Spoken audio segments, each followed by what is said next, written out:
One. Hi there, my name's Dean Carpenter and I'm the lecturer instructor on the level 1 and level 2 bricklaying. The level 1 is a diploma, the level 2 is a technical certificate.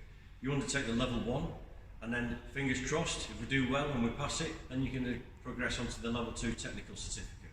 Okay? So on my right here we currently have a group of level 1 students.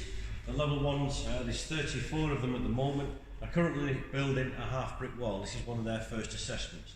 They're building a half brick wall between profiles in just a normal stretcher bond, and this is the first wall that they do.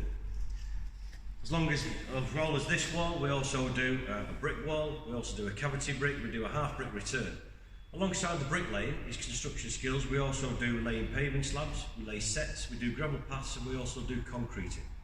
Alright, so it's expanding outside of the brickwork, but what you get with the level 1 brickwork content is enough to take you across onto the level 2. And what I've pointed here on my left is I've currently got 10 students that are undertaking the level 2 technical certificate. This is the first one I've got them to build as an assessment. This is a 1 brick thick English bond garden wall with a brick on edge along the top. And we will be progressing on to cavity walls, cavity closures, we'll be building arches, and they'll also be undertaking the drawing of the arch. And alongside both subjects we have to cover the health and safety, it's important on site. Okay? So you need to know about health and safety on site, and we'll do introduction to the construction industry as well. So you'll learn everything about the construction industry. There's not just bricklayers out there, there's a multitude of skills, and you don't necessarily have to be on the tools, you can be in the office as well.